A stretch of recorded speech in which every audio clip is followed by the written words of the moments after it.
Hello, my dear students. This is Brajesh Kumar. I'm going to teach you Stopping by Oats on a Snow Evening by Robert Frost. My dear students, before I start teaching you this poem, I'd like to throw a little light on the poet himself as well as on the poem. My dear students, Robert Lee Frost was a very major poet of United States of America who won Pulitzer Prize for his poetry collections 4 times, and this shows what a kind of poet he was in United States of America, because people keep on writing and they usually do not get Pulitzer Prize once, and he got 4 times, so that shows his greatness. He is known for his realistic depiction of rural life and his command of American colloquial speech. My dear students, he has depicted the rural life very realistically in many of his poems, and he has very nice command on the local language of United States of America. Many of his poems find their setting at a place in United States of America which is known as New England. Before I proceed, I would like to tell you a little bit about New England. New England is a place which was established by the people who had come from England to settle in United States of America after the discovery of Columbus in the year 1492, because of the religious persecution in England. Stopping by Woods on a Snow Evening is a poem written in 1922 by Robert Frost and published in 1923 in his New Hampshire volume. My dear students, I would like to tell you that this poem he had written in 1922, but he published the poem in 1923 in a collection of poetry that is known as the New Hampshire. My dear students, I would also like to tell you that New Hampshire is a state presently in United States of America. It is the name of a collection of poetry written by Robert Frost, for which he got his first Pulitzer Award. And the third information is this, that it is a poem also that is there in the collection of poetry known as the New Hampshire. New Hampshire is the collection of poetry. New Hampshire is a poem also that is there inside this particular book. And Stopping by Woods on a Snowy Evening is also one of the poems collected and published in the volume New Hampshire. Frost wrote the poem in June 1922 at his house in Shaftesbury, Vermont. He had been up the entire night writing the long poem, New Hampshire, and had finally finished when he realized morning had come. Dear students, when he was completing or when he was writing poems which are there in his volume New Hampshire, he was staying at his home in Shaftesbury, Vermont. And on a particular night, when he was finishing the poem New Hampshire, he kept on waking throughout the night. He did not sleep, and when he finally finished the poem, it was morning. And then he had come out, he had seen that the sun was rising, and he was walking a little bit. Suddenly, this idea struck in his mind, and he had gone back and he sat on the table and started writing Stopping by Woods on a Snowy Evening. The poem is written in iambic tetrameter in the Rubaiyat stanza created by Edward Fitzgerald, who adopted the style from Hakim Omar Khayyam, the 12th century Persian poet. My dear students, you need to know what an iambic tetrameter is. Iambus is a kind of pattern, a metric pattern that is found in poetry. An iambus is a kind of unstressed followed by the stressed meter, and when it is found 4 times, it becomes tetrameter. And Rubaiyat stanza, that you also need to know. Rubaiyat stanza consists of 4 lines written in iambic pentameter, either iambic pentameter or iambic tetrameter. And here in this poem, iambic tetrameter has been used. And this particular stanzaic pattern has been used by Edward Fitzgerald in English, who himself had borrowed this style from a very great 12th century Persian poet, Hakim Omar Khayyam. And because of this reason, this particular stanzaic pattern is also known as Omar stanza. Each stanza follows an AABA rhyming scheme, except the last one, which follows DDDD rhyming scheme. Overall, the rhyming scheme is AABA, BBCB, CCDC, DDDD. And now the time has come when we should start analyzing the lines or the stanzas of the poem itself. My dear students, before I start the poem, I would like to make a background of the poem. There's a rider, there's a traveler, a horse rider who is moving from one place to another place. What happens exactly when he's moving? Almost it has become evening, and it is getting darker and darker. So for him, it has become almost impossible to move from that place to another place. So he wants to rest for some time so that in the morning he can move ahead. And then his eyes are searching some good place to stay on that particular night, and he sees a very beautiful, very lovely garden in front of him. And from here on the poem starts. Lines you need to see the very first stanza. Whose woods these are, I think I know. His house is in the village though. He will not see me stopping here to watch his woods fill up with snow. My dear students, he says that whose woods these are, I think I know. Almost the poet, or rather you can see this traveler, knows whose garden is this. He knows it very well. He knows the owner of the garden, and he knows it also that the house of the owner of the garden is in the village.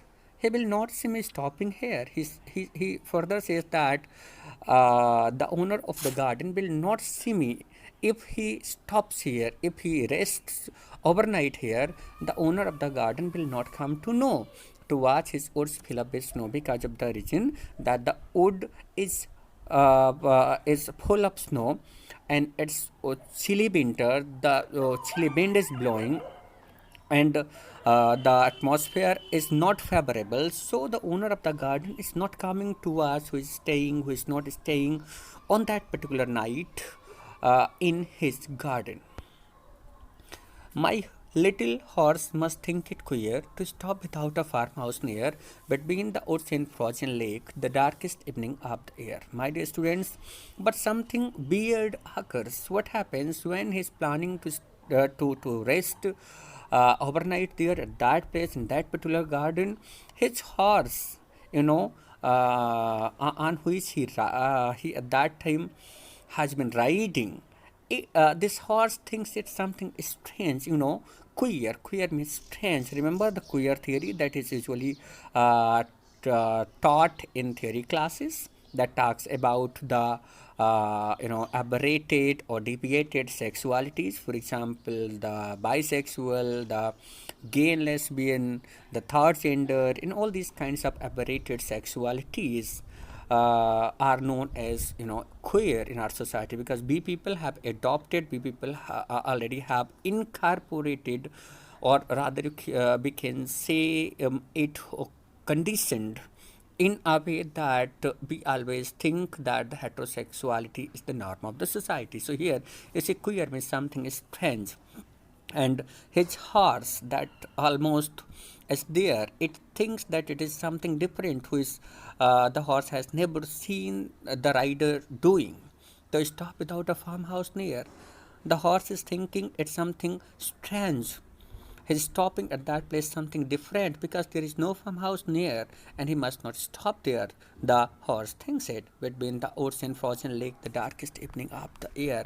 Between the woods and frozen lake, there is one lake that is frozen, and the wood is there in between a frozen lake, and chilly wind is blowing, and it is the darkest evening, darkest night almost of the year. So almost the atmosphere, the environment is very much adverse, very much bad, and as he's planning to stop here, the horse thinks it very strange, and then be moved to the next kind of stanza of the poem. That is the third one. He gives his harness bells a shake to ask if there is some mistake. The only other sounds the sweep of easy wind and downy flag. My dear students, he gives who? This horse gives a kind of shake to his bells. That the harness, you need to know what is harness. It's a kind of leather strap that usually is put around the neck of the horse and around the body of the horse so that it can pull something ahead.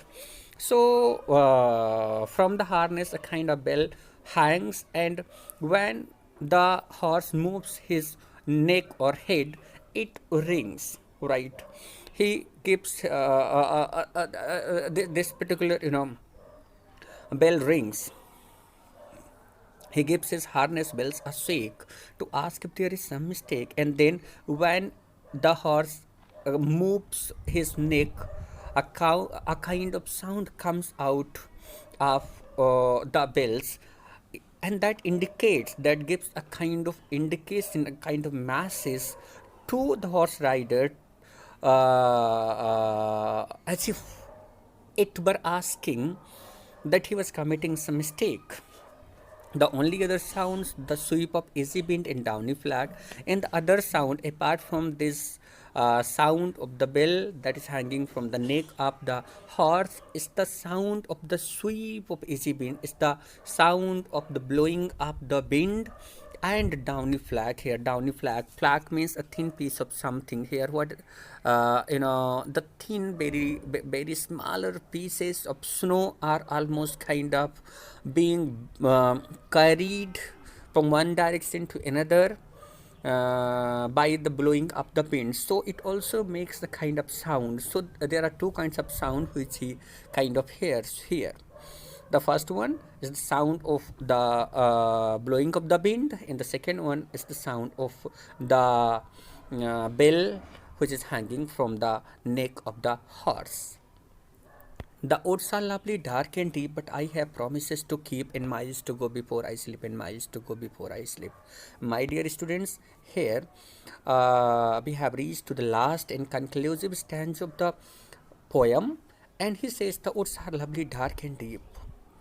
He says that the atmosphere is very lovely, the garden is very beautiful, and he's sure that the owner of the garden is not coming here. Everything seems to be tempting, and he's being allured by the atmosphere, he's being allured by the beauty of the garden, and every single thing is favoring him for his stay overnight at that place.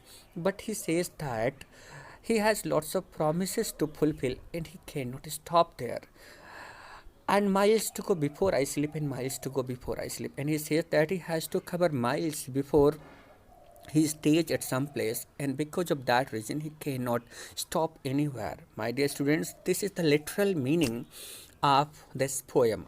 So far as the figurative meaning of the poem is concerned, you will find in your particular life that you are being tempted, you are being allured by so many good things, so many tempting things, and those things almost seems to be telling to you to stop your journey, and at that time you are not supposed to stop until you reach to your goal, because we must not forget the concluding line of the poem of poem Ulysses, that says not to seek, to strive to seek, and not to yield. Almost this particular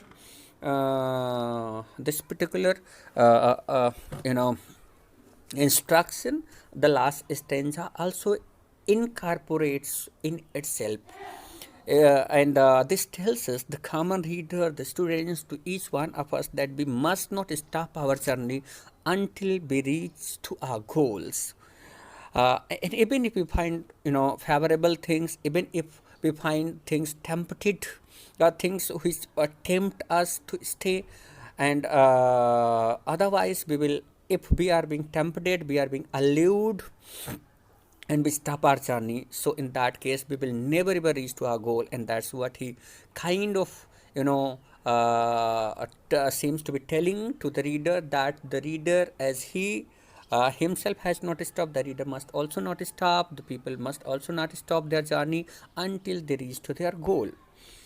And my dear students, here there are three figures of the poet Robert Lee Frost. One is of his childhood, another is of his adulthood, and the third one is of his old age. So these three picture depicts the three different times of the poet Robert Lee Frost. Apart from this, I would like to add two more information about this poem. Dear students, the last four lines almost were liked too much by our first late Prime Minister Jawaharlal Nehru, because when he died, these four lines almost were found written on a scrap of paper which was there under the glass of his table. So it seemed that a late Prime Minister Pandit Jawaharlal Nehru liked these four lines too much, which kept him inspired throughout his life. And another very important information which I would like to add here is this, that these last four lines have been translated into Hindi by one of our greatest Hindi writers and professor of English at the Department of English and Modern European Languages in Allahabad University, Mr. Harivansh Rai Bachchan, who has translated these four lines into Hindi as,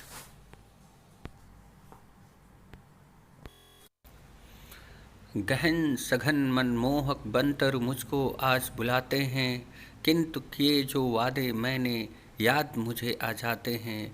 अभी कहाँ आराम बदा ये नेह निमंत्रण चलना है, अभी मुझे सोने से पहले मीलों आगे चलना है, अभी मुझे सोने से पहले मीलों आगे चलना है। Dear students, if this video is fruitful for you, please like the video. Thank you very much.